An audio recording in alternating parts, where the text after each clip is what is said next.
Mga kwento ng lagim.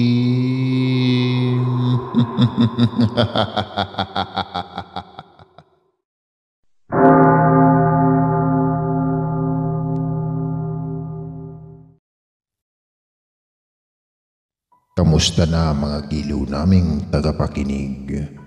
Pwede po kayong mag-comment kung nasang lugar kayo para ma-shoutout namin kayo at kung taga saan kayo. Maraming salamat mga giliw naming tagapakinig. Lumaki akong si Tatang, ang kinikilalang batas, lalong-lalo na sa loob ng aming tahanan. Ang bawat sasabihin at mamumutawi sa kanyang labi ay hindi nababalik. Ni minsan ay hindi ko man lang nakitang lumuha ang padre di pamilya ng aming tahanan. Sobrang tigas ng puso nito. Kaya lumaki kaming magkakapatid na may malaking takot sa kanya. Bawal magpagabi sa langsangan. Bawal bumarkada. 6:00 pa lang ng hapon, dapat ay nasa loob na ng bahay. Sabay-sabay at dapat kumpleto rin ang pamilya namin sa pagtulog sa hapagkainan. May kanya-kanya rin kaming toka sa mga gawaing bahay, etc. Minsan, naisip ko nang magrebelde dahil sa labis niyang pagdidisiplina. Umiyak na lang ako ng palihim dahil tiyak na makakagalitan ako pag nakitang ngumungoy-ngoy at baka tamaan lang ako ng umaatikabong sermon. Sa aking murang kaisipan ay nagtanim ako ng panibugho. Nang galit kong makatuwiran pa ba ang pagpaparusa niya sa aming magkakapatid kung nakagagawa kami ng kasalanan. Naroong paluhurin kami sa munggo at asin, isako at ibitin sa puno, padapain at saka papaluin sa puwet na kulang na lang ay sumabog ang ihi sa sobrang sakit.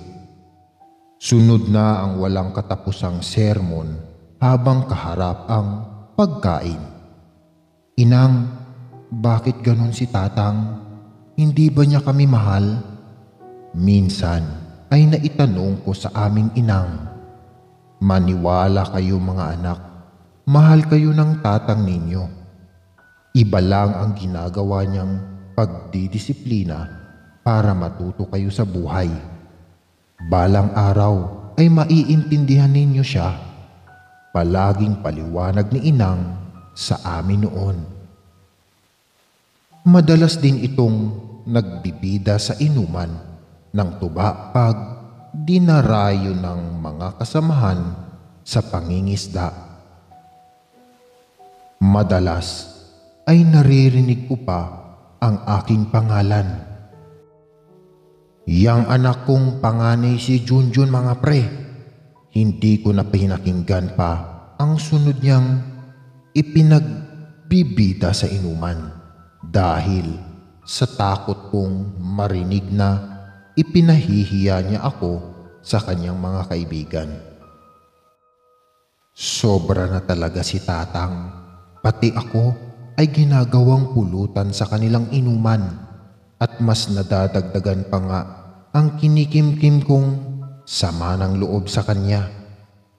Pues ipapakita ko kay Tatang na mali siya dahil magaling ako.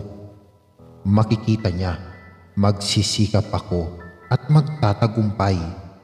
Itinanim ko sa mura kong isipan upang balang araw ay ipamukha ko sa aking ama na mali siya ng panghuhusga agad sa akin. Kung kaya't Simula noon ay pinaghusayan ko pa ang aking pag-aaral hanggang sa sumapit ang nalalapit kong pagtatapos sa sekundarya. Subalit, napansin ko rin na palagi na lang gabing-gabi na kung umuwi ang aming ama galing sa karagatan. Minsan magdamag at inaabot pa ng kinabukasan. Sa isip ko ay mas mabuti yun para naman hindi kami masyadong napagtutuunan nito ng pansin. Napapa-ismit na lang ako tuwing sasalubungin ito ni inang at pupunasan ng pawis. Kala mo ay kung sinong hari na may tagasilbi. Inis ko pang naiisip. Bukas, Wado, ay graduation na ni Junjun. Kailangang dalawa tayong umakyat sa stage dahil valedictorian ng anak mo. Masayang balita at salubong ni inang sa kanya. Kailangan pa bang dalawa tayo? Ikaw na lang, Susan, at hindi maaaring hindi ako mangisda. Wala tayong kakainin. Mahinahon itong sagot. Sa puso ko ay nakaramdam ako ng iba yung kirot. Bakit kaya ayaw akong samahan ni Tatang sa isang mahalagang bahagi ng aking buhay? Siguro ay napahiya ito sa sarili dahil simula pa lang na ipinamumukha ko sa kanya na kaya kong makapagtapos, di tulad ng pinagkukwento nito sa mga kasamahang mangingisda. Simula pa lang yan, Tatang. Simula pa lang yan. Nagpupugay ang aking puso dahil natalo ko ang aking ama sa kauna-unahang pagkakataon. Kinabukasan, habang nagtatalumpati ako sa entablado, ay parang nakita ko naman si Tatang sa likod ng isang puno at nagkukubli. Nakangiti pa siyang nakatanaw sa akin at parang nagpunas ng luha sa mata. Nang magtayuan ng mga tao upang gawaran ako ng masigabong palakpakan, ay kita kong nakikipalakpak din ang aking Tatang. Pagkatapos ay agad nang tumalilis paalis nang makitang pababa na ako ng stage. Si Tatang nga ba talaga iyon? Pero sinabi naman niya kagabi na hindi siya makakarating sa aking graduation. O baka naman guni-guni ko lang dahil sa obsession kong ipinamukha sa aking ama na magaling ako. Hindi ka magtatrabaho habang nag-aaral, Junjun. Pag-aaral lang sa kolehiyo sa bayan ang atupagin mo at ako na ang bahala sa lahat. Pero Tatang, saan tayo kukuha ng pang-tuition ko? Hayaan yung nang tulungan ko kayo. Isa pa ay kaya ko pong pagsabayin ang pag-aaral at pagtatrabaho. Huwag naman ho kayong hambog. Mulat po ako sa katotohanang mahirap lang tayo. Aminin nyo rin minsan na hindi nyo rin kaya. Babaan nyo naman ang pride ninyo, Tatang. Sa kauna-unahang pagkakataon ay nagawa kong sumagot sa aking ama. Isang malakas na suntok ang pinadapo niya sa aking mukha ng aking ikinagulat. Wala kang karapatang pagsalitaan ako ng ganyan. Ako ang masusunod sa pamamahay na ito habang pinapakain pa kita. Pag-aaral lang ang atupagin mo, tapos ang usapan natin. Mariing wika nito sa aking sabay alis ng bahay. Umiiyak naman si inang na dinaluhan ako. Inang, Wala ho akong masamang ibig sabihin. Gusto ko lang pong tulungan kayo ni Tatang. Palagi na lang ako ang mali. Humihikbi kung paliwanag. Alam ko anak, alam ko, pero hayaan mo na ang tatang mo sa gusto niya ha? Ani ni Inang. Ang yabang mo talaga Tatang.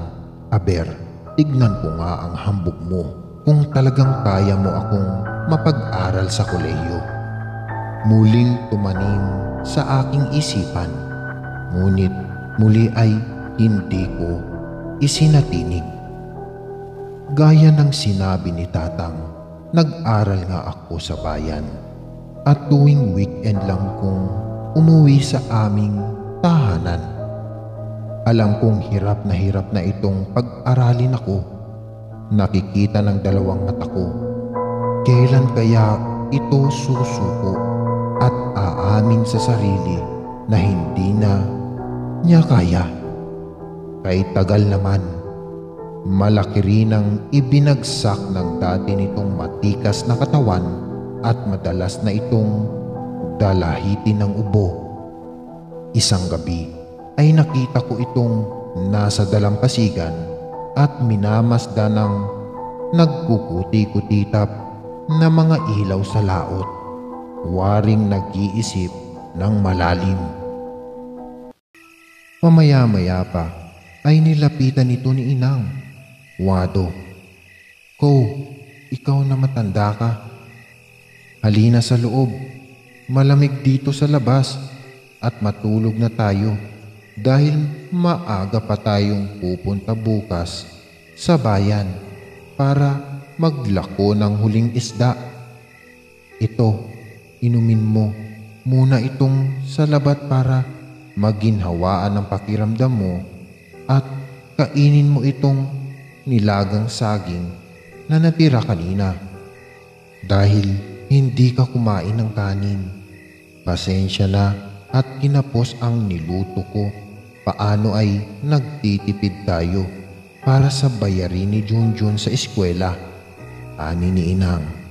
Nakita ko itong tumango at sa kagutom na isinubo ang nilagang saging. "Tulog na ba ang mga bata? Ikaw ba ay kumain na? Lahat ba ng anak mo ay kumain na? Si Junjun, kumain ba ng maayos? Ayaw ko siyang nagugutom dahil ayaw kong humina ang kukote nun sa pag-aaral. Baka hindi makagraduate ng kolehiyo. Sayang ang ating mga pinaghirapan." Narinig kong sagot nito kay Inang. Napabuntong hininga na lang ako nang marahas sa narinig na winika ng aking tatang. Kinabukasan ay sabay-sabay na kaming tatlong pumunta ng kabayanan. Ni hindi ako pinagbuhat ni Tatang ng mga malalansang isda dahil madudumihan lang daw ang aking uniforme. Tinaplig din nito ang aking kamay nang tangkain kong agawin ang kanyang mabigat na daladala. "Ako na, kaya ko ito. Malakas pa ako sa kalabaw." Mayabang pa nitong wika. Bahagya tuloy akong nainis. Bahala ka nga kung ayaw mong magpatulong. Maigi at hindi ako mahihirapan.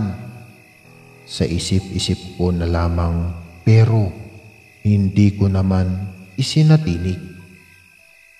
Inihatid pa nila ako sa harap ng pinapasukan kong unibersidad habang dala-dala pa ang mga huling isda.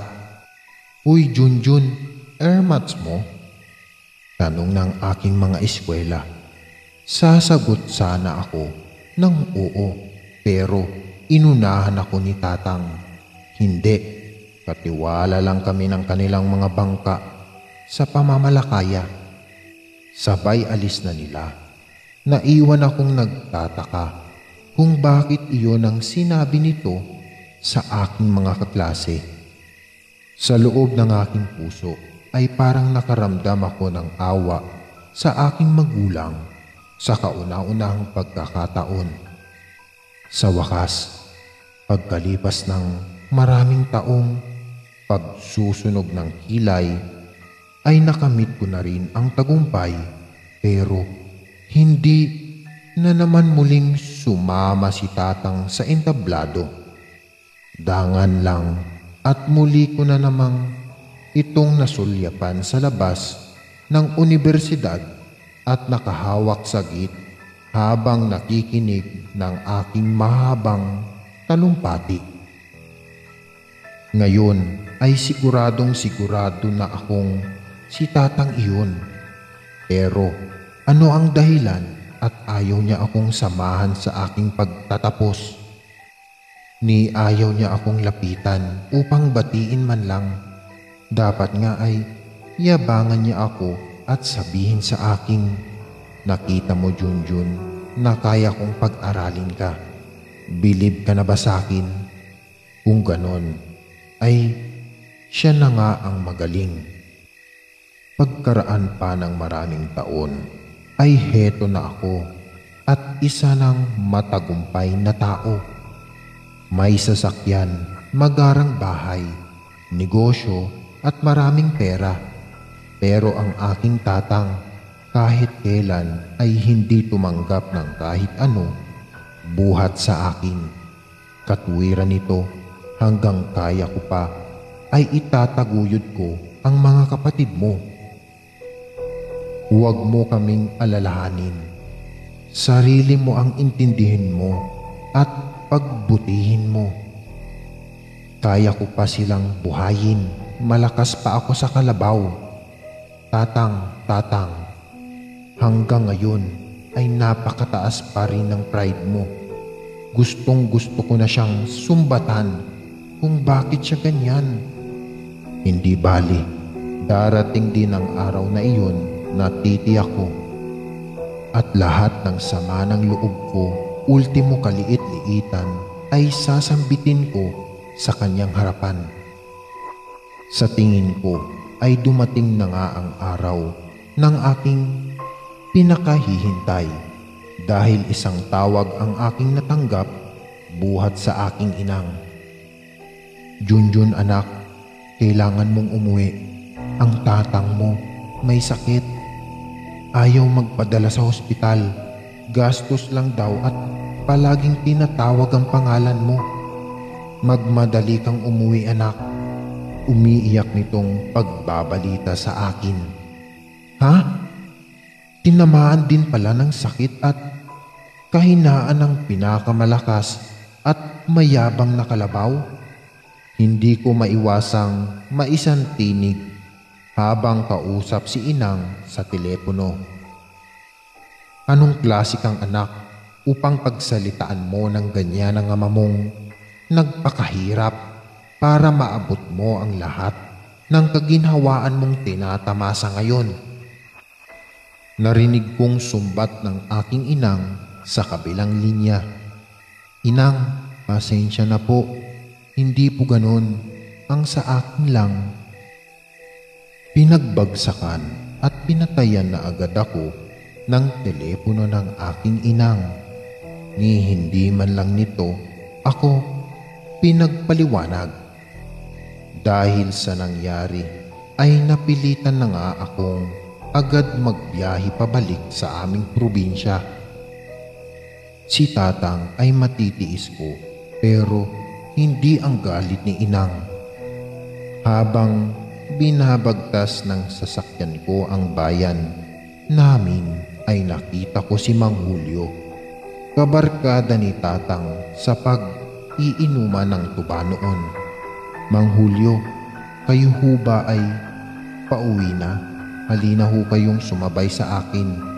Alok ko na agad namang pinaunlakan ng matanda at nag-aalangan pang umupo sa magarang upuan ng aking sasakyan. "Ikaw na ba si Junjun, anak ni Wado? Naku, tignan mo nga naman, asinsado ka na nga pala. Tama nga ang tatang mo na magiging matagumpay ka sa buhay. "Ho, sinabi yun ni Tatang sa inyo? Pero ang akala ko ay..." Nagulat kong tanong dahil hindi ko inaasahan na ganun ang sasabihin nito. "Oh, oo, batang are, hindi lang basta sinabi. Halos tuwi na lang pag kami ay nag-iinuman ng tuba ng tatang mo ay palagi kang bukang bibig at ipinagmamalaki. Minsan nga ay gusto ko nang suntukin ang ngalangala dahil nasasalinsing na ang tenga ko sa kauulit ng pagmamalaki sa kanyang panganay na anak. Makikita nyo, mga pare ko, si Junjun ko magiging asinsado sa buhay. Hindi yun magagaya sa akin. Kaya lahat ay ginagawa ko para mapagtapos siya sa pag-aaral dahil balang araw siya ang babago ng aming kapalaran." Mahabang pagkukwento ni Mang Julio sa akin na may ngiti sa labi. "Nakakatuwa naman. Kita mo na, hindi nga nagkakamali ang ama mo sa iyo. Ibang-iba ka na ngayon. Sigurado kong nakakapag-inom pa si Paring Wado at walang sakit, ay tiyak aakitin ulit akong uminom ng tuba at ikaw na naman ang bukang bibig at ipinagmamalaki." Hindi ko namalayan na bumagsak na pala ang luha ko habang nakikinig sa matandang mangingisdang aking kaharap. "Alam mo bang napakaswerte mong bata ka dahil katulad ni Paring Wado ang naging ama mo. Napakalakas ng loob ng taong iyon at may paninindigan. Ang gabi ay halos gawin ng araw sa pagtatrabaho para mapagtapos ka lang ng pag-aaral. Napakaresponsabling ama na may pangarap para sa mga anak. Napakasipag na tao at palagi niyang sabi noon, dahil kailangan ni Junjun ko ng pangmatrikula at pangbaon, bawal akong mapagod." Hindi ko alam na napayakap na pala ako sa matandang aking kaharap habang hindi ko mapigilang lalong maluha. "Maraming salamat po, Mang Julio. Mabuti at nakausap ko kayo ngayon." Bigla akong nagising sa maling akala sa aking ama. Maling-mali pala ako, ani ko habang nagpupunas ng luha. Kayong mga bagong sibol talaga. Marami pang mga bagay na napakababaw ng pananaw sa buhay. Manhid sa mga nangyayari sa kapaligiran. Mahal ka ng iyong ama kung alam mo lang. Kunyari lang siyang matigas pero pagbubuksan mo ang laman ng puso, daig pa ang mamon sa lambot pagdating sa kanyang pamilya. Maswerte ka bata at naging anak ka niya. Akbay at tapik nito sa aking balikat. "Siya ako ay diyan na lang bababa, iho. Mag-usap kayong mag-ama. Kulang lang siguro kayo sa komunikasyon." Malakas na boses ni Mang Julio dahil napalampas ito sa babaan dahil sa kakakwento sa akin. Dagdag na kwento pa ni Mang Julio, kahit daw may sakit ang kanyang tatang ay patuloy pa rin yung pumapalaot ng walang palya. Ulanan at arawan sa gitna ng karagatan, may maiuwi lang na isda upang ibenta sa kabayanan.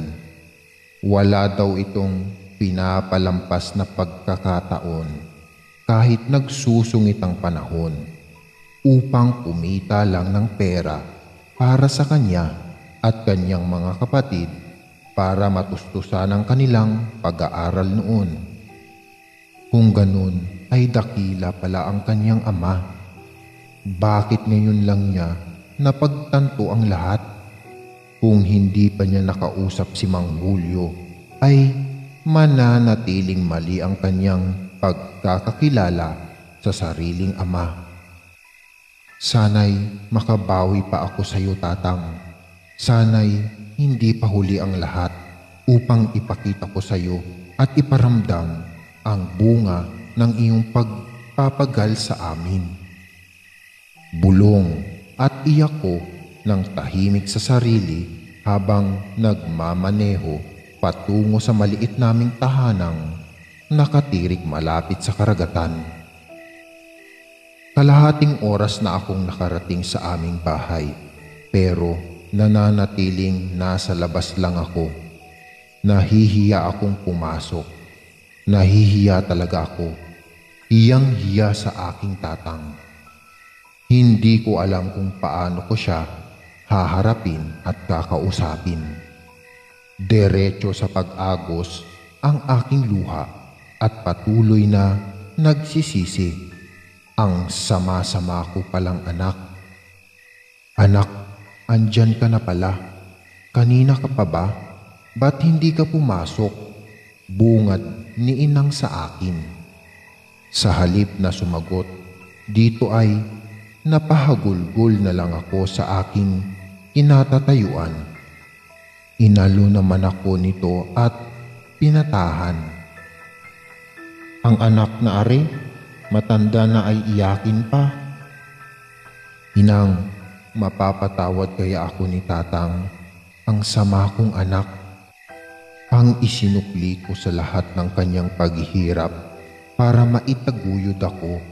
Kami sa pag-aaral ay maling paghusga at akala.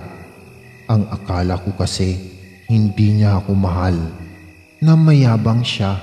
Yun pala ay ako ang kanyang ipinagyayabang sa lahat. Wala namang magulang na nagtanim ng galit sa kanyang anak.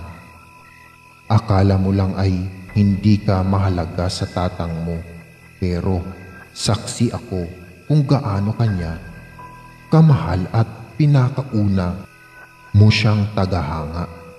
Maaaring hindi niya maipakita iyon ng harapan dahil ang iyong tatang ay kunyaring matigas at hindi emosyonal. Alam mo naman lalaki, pero madalas din iyong lumuluha ng palihim. Ayaw lang ipakita sa atin. Proud na proud siya sa iyo, anak, dahil ikaw ang nakaabot ng dating pangarap lang niya noon. Patawarin mo ang iyong ama kung sa akala mo ay nagkulang siya.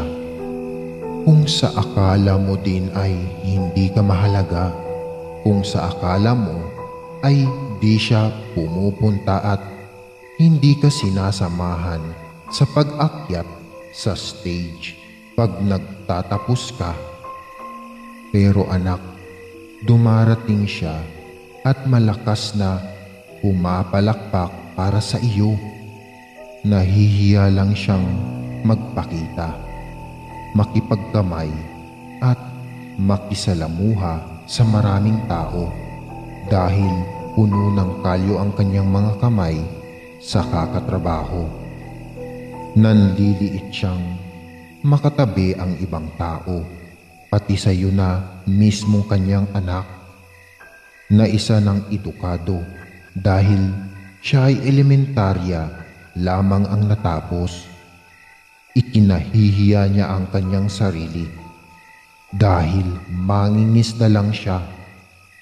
Kung sa akala mong siya ay mayabang, kabaliktaran iyon sa kanyang nararamdaman dahil ang totoo ay minimenos niya ang kanyang sarili. Ultimong isusubo na lang niya ay isusubo pa niya sa inyong magkakapatid. Ganyan siya kabuting padre di pamilya ng ating tahanan. Ang mahalaga ngayon, anak, ay nakilala mo na ang totoong tatauhan ng tatang mo. Kaya halika na sa loob dahil kahit hindi sabihin ng tatang mo ay alam kong kanina pa siya naghihintay sa iyong pagdating. Akit ni inang sa akin. Pinunas ko ang aking luha at sabay na nga kaming pumasok ni inang sa loob na magkahawak kamay. Nadatnan ko si tatang na payapang natutulog sa katring higaan sa kwarto. Hapis ang mukha at napakapayat. Dala marahil ng mabigat ng pagtatrabaho sa dagat. Lumapit ako sa kanyang tabi at naupo sa kanyang gilid. Muli akong napaiyak nang makita nga ang kanyang mga kamay na nagsusugat at nangangapal sa kalyo. Maitim at matutuyong balat, dulot marahil ng matinding sikat ng araw sa gitna ng karagatan. Marahan kong hinawakan ang kanyang kamay at saka pinagmasdan. Kusa namang tumulo ang luha ko kahit anong pagpipigil ko. Dala ng labis na emosyon at awa ay nahalkan ko iyong habang nag-uunahang pumapatak ang aking luha.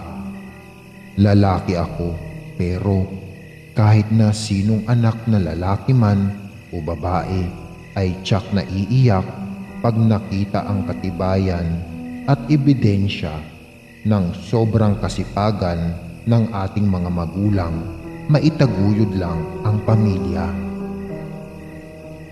Naramdaman ko na lang, nagising na pala si tatang at nakangiti sa akin ng napakaganda.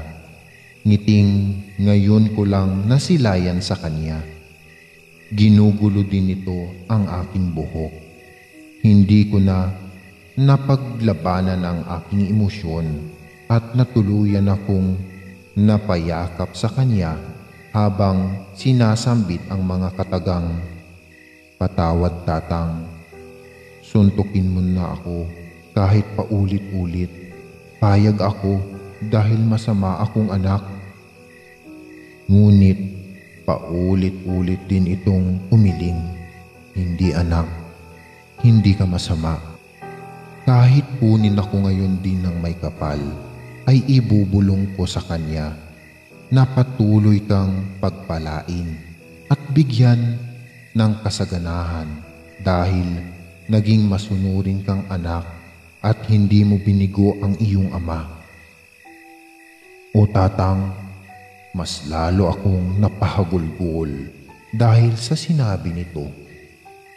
Ako ang may kasalanan ng lahat dahil ikinahihiya ko ang aking sariling ikaw lang ang tangi kong maipagmamalaki. Pasensya ka na anak dahil nagtanim ka pala ng sama ng loob sa akin nang di ko nalalaman. Nasasaktan na pala kita, wala kasi akong aral. Akala ko ay tama ang lahat ng ginagawa ko, pero maniwala ka, hangad ko lang ay makabuti para sa iyo. Ginawa ko lang ang alam kong tama para mapalaki kita ng maayos. Dagdag pa ni tatang na waring hiyang-hiya pa sa pag-amin ng totoong niluloob ng puso. Wala kang kasalanan tatang. Ako ang malaki ang pagkukulang sa iyo bilang anak. Naging sarado ang isip ko at puso. Manhid ako. Hindi ko nakita ang lahat ng iyong pagsisikap at hirap. Binulag ako ng sama ng loob. Pero tatang, hindi pa huli ang lahat. Hayaan mo akong bumawi at this time, bawal ka nang tumanggi. Ako naman ang masusunod.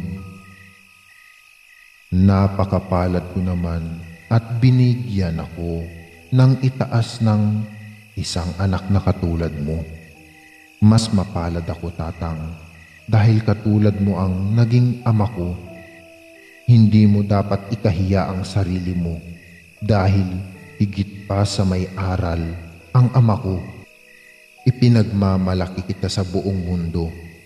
Siya, tama na nga ang drama. Itayo mo ako, anak. Isi-celebrate natin ang araw na ito. Kaya ko pang uminom ng tuba at pag natumba mo ako ay maaari mo nang gawin ng kahit na anong naisin mo sa akin. Hala, bilis. Dali na at hindi tayo makakarami. Biro na nito na waring lumakas bigla ang pangangatawan at nang akit na mag-jamming kaming dalawa. Nagkatawanan na lang kami at magkaakbay na inalalayan ko siya papunta sa ilalim ng puno at tabing dagat. Doon namin itinuloy ang aming masasayang pag-uusap. Hindi na daw niya kailangan ng hospital. Malakas pa daw siya sa kalabaw.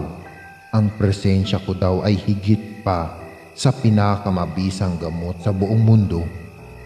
Simula nga noon ay naging malapit na kami ni Tatang sa isa't isa.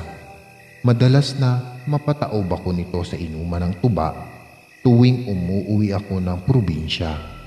Hindi ko rin sila mapilit na sumama sa akin sa lungsod dahil ayaw ng dalawang matanda. Mas manghihina lang daw sila doon dahil hindi sariwa ang hangin at mga pagkain. Well, may point naman talaga sila. Wala nang sakit ang aking Tatang. Parang nagdahilan lang ito. Lumakas na muli ang kanyang pangangatawan na ipinagpapasalamat ko ng labis sa Diyos dahil binigyan niya ako ng sapat na panahon upang bumawi kay Tatang. Kahit pa sabihin niya na malakas pa daw siya sa kalabaw. Namamahala na lang siya ngayon ng mga bangkang aking binili para sa kanya. Dahil sadyang ang karagatan daw ang buhay niya. Ipinagawa ko rin ang aming dating maliit na bahay na ngayon ay bungalo na. Simpleng buhay lang ang gusto ng aking Tatang. Sapat ng nakakakain daw sila ng 3 beses isang araw at bumbungad sa bawat paggising nila ang karagatan na siyang naging katuwang niya upang mapagtapos ako at aking mga kapatid sa pag-aaral. Sigurado ko rin na mayroon akong oras sa kanila at madalas akong magbabakasyon sa aming probinsya dahil alam kong hindi lang pinansyal ang kailangan ng magulang ko, kung hindi ang aking presensya at walang sawang pagpaparamdam ng pagmamahal. Madalas ko ring sabihin kay Tatang kahit ayaw niya ang katagang, "Ako naman ngayon, Tatang. Pahinga ka naman kasi napagod ka."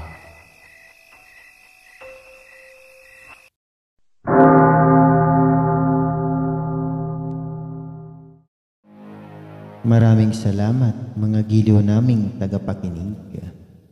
Huwag po nating kalimutan mag-subscribe at mag-like ng ating channel para sa mga kwento ng lagi.